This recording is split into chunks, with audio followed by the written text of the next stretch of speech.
Hello there, you're watching Vnews Bulletin. I'm Vungo presenting you today top stories as usual. Lao leaders appreciate sacrifice by Vietnam's volunteer soldiers and experts.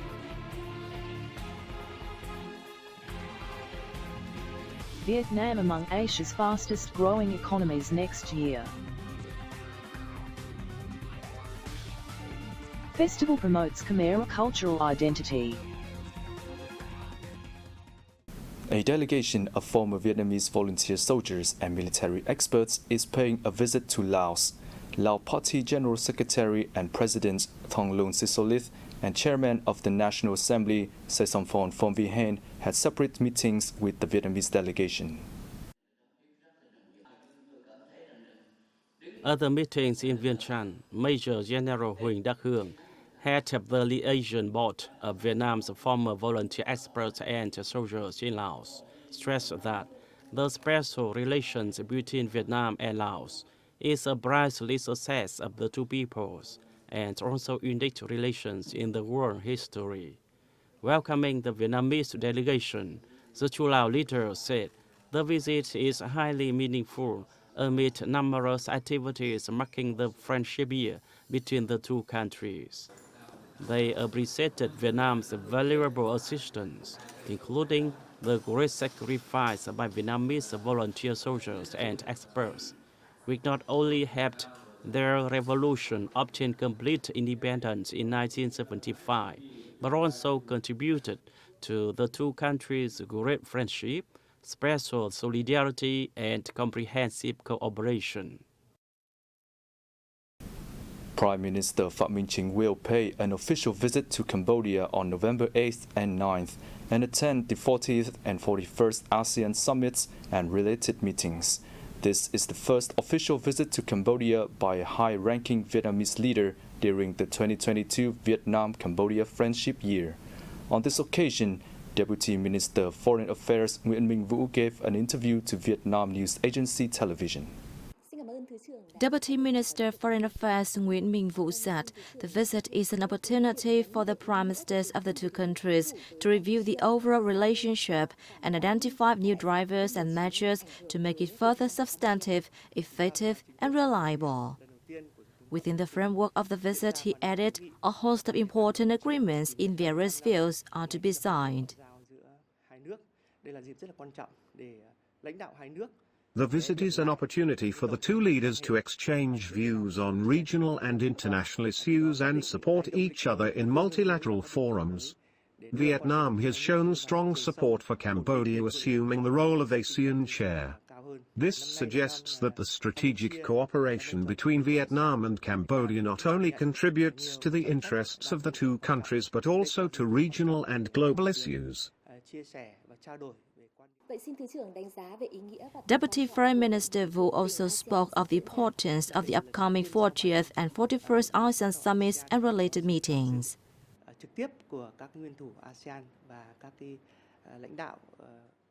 This is the first face-to-face meeting of leaders of ASEAN countries and partners, including many major powers inside and outside of the region. After 3 years of grappling with COVID-19, ASEAN countries have basically overcome the difficult times, demonstrating the vitality and resilience of the bloc.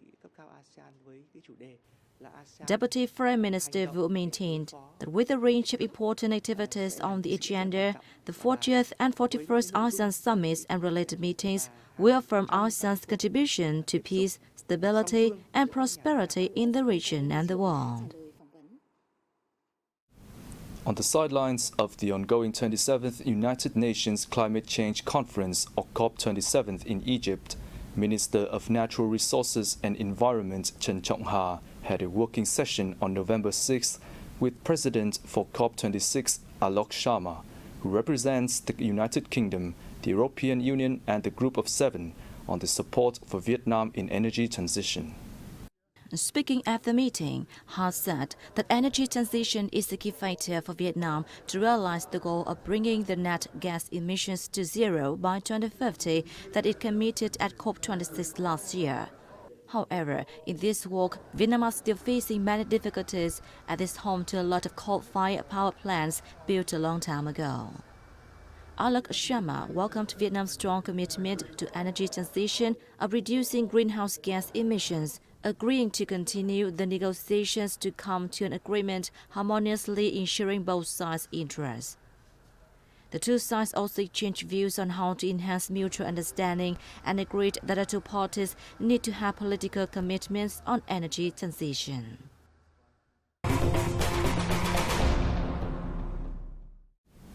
Vietnam will likely be among Asia's fastest growing economies next year, despite a weaker currency and falling foreign reserves, according to a recent article published on the Wall Street Journal.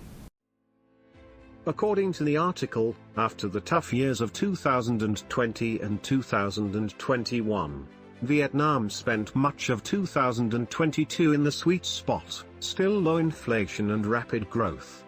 Times will get a bit tougher now, but the country is poised for fast growth next year. Natixis is forecasting 6.5%, while Capital Economics expects more than 7%. And the weakening currency may help soften the blow from weaker export demand. The article assessed that the situation could get even trickier for Vietnam if the world slides into a recession.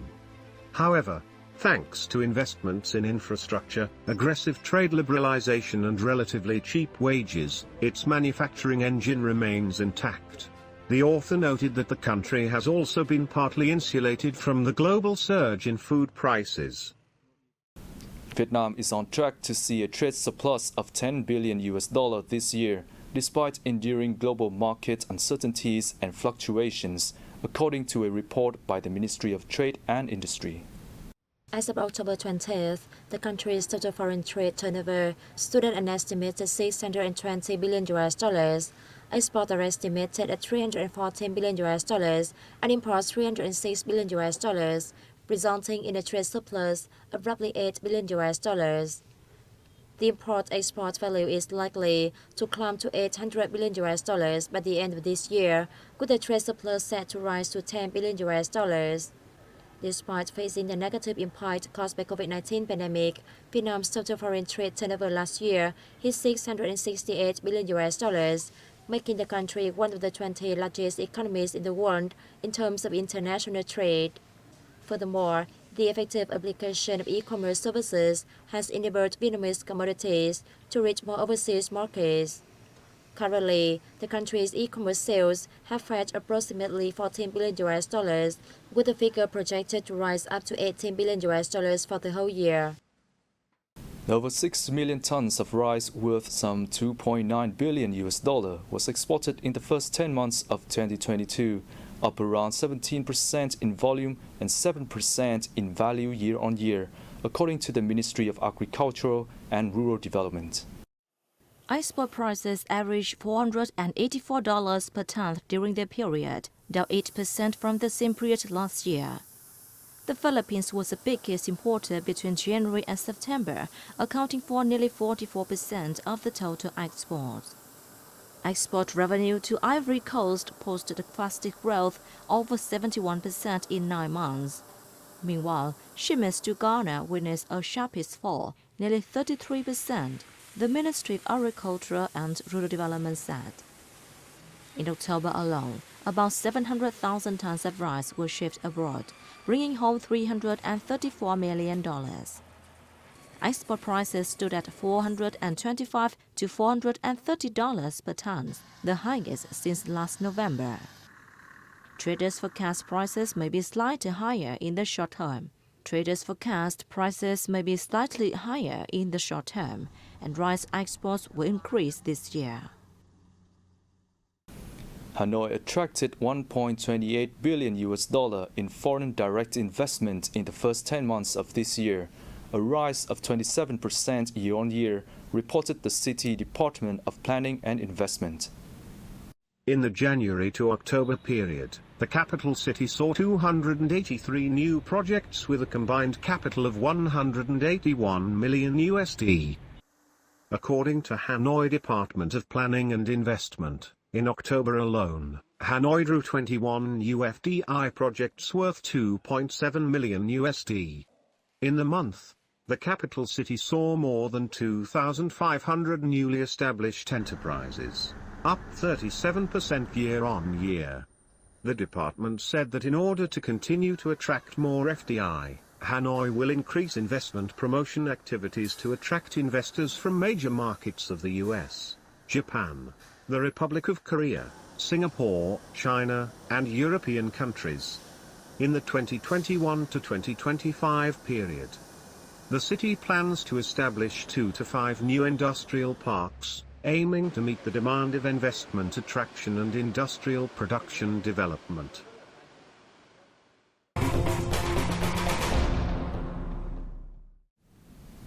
An array of agricultural products has affirmed their position in the market thanks to the efforts of localities to carry out the One Commune, One Product, or OCOP program. Join us to learn more.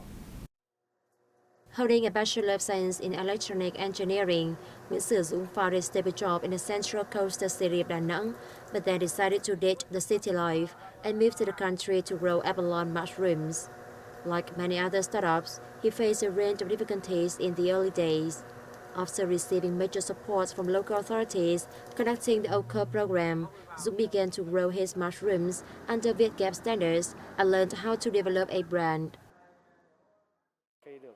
Since my mushrooms were recognized as OCOP products, I have had more customers and sales are up to 60 kilos a day, triple the figure of 2 years ago.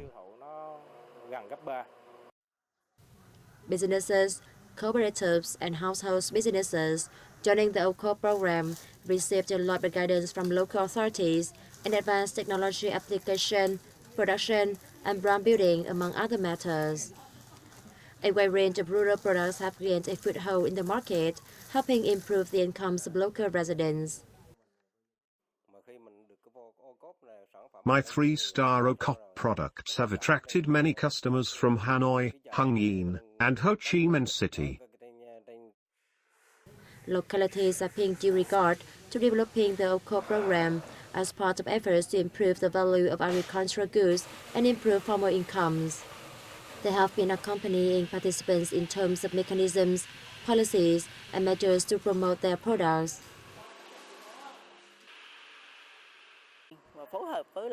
We have joined hands with relevant authorities to help businesses and cooperatives complete the paperwork to have their products labeled with the OCOP brand.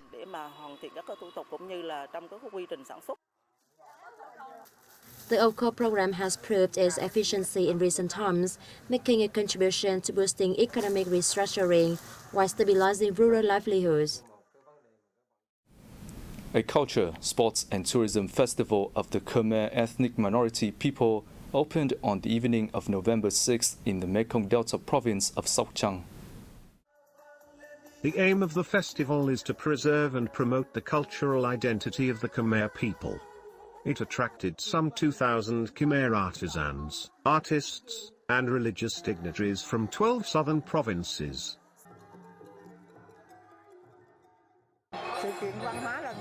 The festival will run from November the 2nd to 8, and is important not only in terms of promoting culture, but also tourism.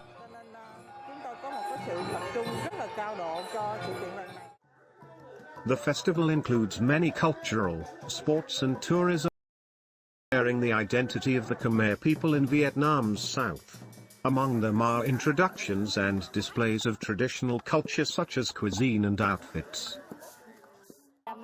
I am from the Khmer ethnic minority and feel quite happy to experience this special festival of our people. The cultural identity of the Khmer ethnic minority has been preserved and honored through the festival. I think it should be further promoted and replicated so that more people know about the cultural values of the Khmer people. The festival also demonstrates the party and state's interest in preserving and developing the cultural values of ethnic minority groups in this era of international cultural integration. And that's the end of our bulletin. Thank you for being here with us. We hope to see you again soon.